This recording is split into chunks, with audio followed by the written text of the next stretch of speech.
Leo tunaona mwanaharakati mmoja anayetoka Singida anayeshirikiana na watu wengine anakumbatiwa na wazungu ili kuendelea kuwa kibaraka wa wazungu. Hili linatuuma sana sisi wa Afrika, linatuuma sana. Kwa sasa ushauri wangu na wasisitiza Watanzania wenzangu na wakazi wa mkoa wa Singida, ifikapo Oktoba tujitokeze kwa wingi bila kuogopa. Hakuna mwenye ubavu wa kuzuia uchaguzi katika nchi yetu ya Tanzania. Twendeni tukapige kura, tukamchague rais wetu Dr. Samia na viongozi wengine ambao tunaamini kabisa tumewapima kwa uwezo wao, wana uwezo kuleta maendeleo kwenye maeneo yetu. Hilo ndio la msingi zaidi. Viongozi wanawekwa kwa njia ya kura. Tusipopiga kura nani ataongoza? Maana yake tutaingia kwenye machafuko. Lazima tupige kura. Oktoba tunatiki. Mimi na washauri wananchi ifikapo Oktoba wakapige kura. Upinzani unaokataza watu kwenda kupiga kura, naomba watu wakapige kura. Wakapige kura kwa maendeleo ya nchi yao.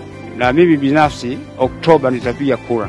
Na ni changamoto kubwa sana kwetu sisi vijana kama tutawasikiliza wale ndugu zetu wanaopiga propaganda kwamba tusiende kupiga uchaguzi, na wakati sasa hivi tuko mbioni kukamilisha lile soko 25 Oktoba. Wajinga pekee ndo watakaosusa, sisi wajanja tutatiki. Na wasii sana wana Singida na kata zote 18 Watanzania, na wasii sana msiendelee kusikiliza upotofu unaendelea. Hawa ni vibaraka wametumwa kwa ajili ya kuja kupotosha taifa letu. Sisi Oktoba sisi ni tiki tu.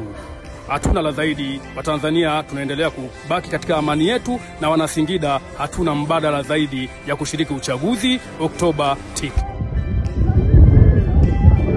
Asante sana. Oktoba mnatiki. Sasa